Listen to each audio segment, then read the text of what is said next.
வணக்கம் நண்பர்களே.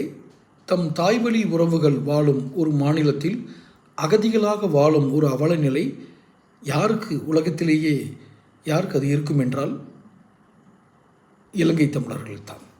அகதிகளாக அவர்கள் அகதிகள் என்று சொல்வதே தவறு. இங்கிருந்து சென்றார்கள், அங்கு ஏதோ சூழ்நிலை சரியில்லை, இங்கு திரும்பி வந்தார்கள். அகதிகள் முகாம் என்று இன்றளவும் மண்டபம் முகாம் இருக்கிறது.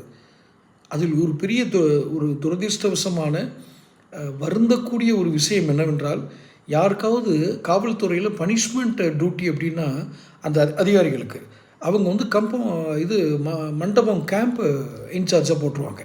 இதுதான் பனிஷ்மெண்ட் இருக்கிறதுலே கடுமையான பனிஷ்மெண்ட்டுன்னு சொல்கிறாங்க. ஒரு அகதிகள் முகாம், அந்த முகாமுக்கு காவல்துறை அதிகாரியாக செல்வது பனிஷ்மெண்ட் டியூட்டி. இது கேட்டு பாருங்கள். ஆனால் தன் சொந்த மாநிலத்தில் இப்படி ஒரு அகதிகள் முகாமை வைத்துக்கொண்டு அயலக தமிழர்கள் தினம் என்று ஒரு முதலமைச்சர் கொண்டாடுகிறார் என்றால், மூளையற்ற எந்த அறிவும் இல்லாத அதிகாரிகள் கொடுத்த ஐடியா தானே. முதல்வர் பெரிய அறிவாளி, அவரை நான் எதுவுமே சொல்லலை. மூளையற்ற எந்த அடிப்படை அறிவும் இல்லாத ஒரு கொஞ்சமாவது அறிவு இருந்தால் அந்த வேலையை செய்வாங்களா?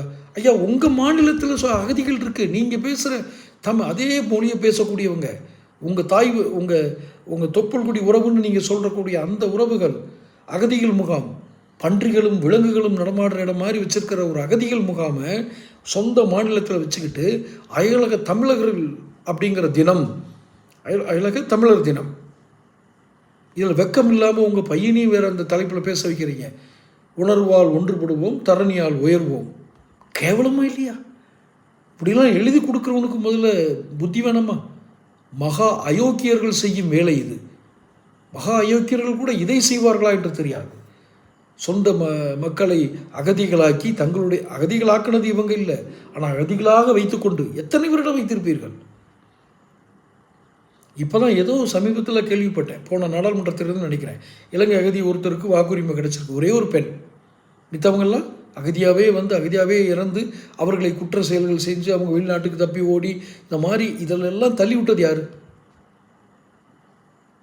அவர்களுக்குரிய எந்த அங்கீகாரம் தராமல் பெருமை பேசும் நேரமா?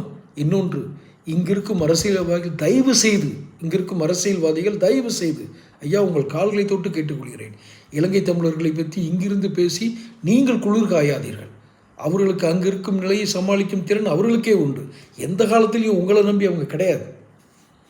ரொம்ப இதாக தான். ஏன்னா அங்கே இருக்க நிலைமை நேரடியாக பார்த்தவன் நான், இப்போ இருக்கிறவங்களை நேரடியாக பார்த்தவன் நான். தயவு செய்து முதல்வரை கொஞ்சம் புத்தி